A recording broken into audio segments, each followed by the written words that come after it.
জিহ্বা দিয়া কথা বলা, এক একটু চিন্তা কর। এই জেহেনের ভিতরে আমার পুরা বডি যদি তুমি এক একটা ভিন্ন করে দেখো, 2 ঘন্টা বয়ান আমার ভেতরে কোথাও কথাগুলো জমা নাই। একের পরে এক সাজানো কথা কে বের করে দেয়? ওরে বান্দা, একটা মেশিন চলে 2 ঘন্টা চলার পরে ফ্যানের বাতাস দিয়া ঠান্ডা করো, মাইক গরম হয়, মাউথ গরম হয়ে যায়। ওরে তুমি 30 বছর, 40 বছর, 60-70 বছর জিহ্বা নামের মেশিনটা দিয়া নারায় নারায় কত কোটি কোটি কথা তুমি সাপ্লাই দিলা।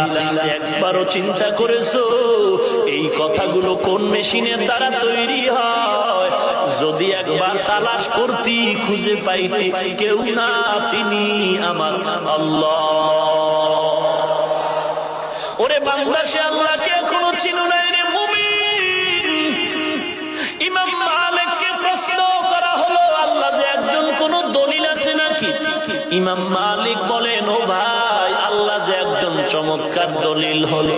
দেখো রে গোলাম, একই মায়ের গর্ভ থেকে কত সন্তান বের হয়, একই মায়ের গর্ভের 5টা মেয়ে 5টা ছেলে, একজনের চেহারার সাথে আর একজনের চেহারার মিল নাই, একজনের কণ্ঠের আওয়াজের সাথে আর একজনের কণ্ঠের আওয়াজের মিল নাই।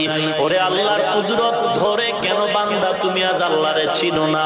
আল্লাহর জমিনে থাইকা কেন তুমি আল্লাহরে মানতে পারলা না? ওরে কয়দিন আর বাহাদুরি করবি রে যুবক, কয়দিন আর আল্লাহর বিরোধিতা করবা? আজকে এত বয়ানের পরেও কেন তুমি দাঁড়িয়ে রাখতে চাও না নামাজ?